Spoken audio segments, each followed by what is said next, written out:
ഒരിക്കലും നിങ്ങളുടെ ജീവിതത്തിൽ ഒരു കഷ്ടപ്പാട് വരുമ്പോഴോ അല്ലെങ്കിൽ നിങ്ങൾ പ്രാർത്ഥിച്ചിട്ട് നിങ്ങൾക്ക് നടക്കാതെ പോവുകയോ ചെയ്യുമ്പം ഒരിക്കലും ദൈവത്തിന് കുറ്റം പറയരുത്.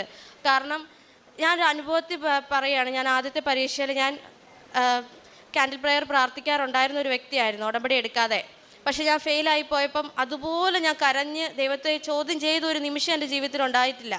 അതുപോലെ ഞാൻ കരഞ്ഞ് രാത്രി മുഴുവനും കരഞ്ഞ് ഞാൻ ചോദ്യം ചെയ്തു, എന്തിനെന്നെ തോൽപ്പിച്ചു, ഞാൻ പ്രാർത്ഥിച്ചതല്ലേ, എന്നിട്ട് എന്നെ എന്തിന് കൈവിട്ടു, വേറെ ആരും പ്രാർത്ഥിക്കുന്നതിൽ കൂടുതൽ ഞാൻ പ്രാർത്ഥിച്ചില്ലേ, എന്തിനെന്നെ കൈവിട്ടു എന്ന് ചോദിക്കാത്ത ദിവസങ്ങളില്ലായിരുന്നു.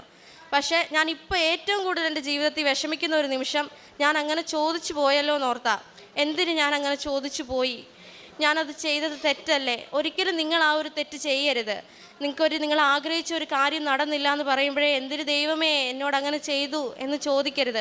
കാരണം നിങ്ങൾ വിചാരിച്ചതിൽ എന്തോ കൂടുതൽ നിങ്ങൾക്ക് തരാൻ വേണ്ടിയാണ് നിങ്ങൾക്ക് അങ്ങനെ ഒരു മാറ്റം ദൈവം തരുന്നത്. ഒരിക്കലും നിങ്ങൾ അതിനെ ഓർത്ത് വിഷമിക്കരുത്. നിങ്ങൾ ആരും അങ്ങനത്തെ ഒരു തെറ്റ് ചെയ്യരുത്. എനിക്ക് നിങ്ങളോട് പറയാനുള്ളത്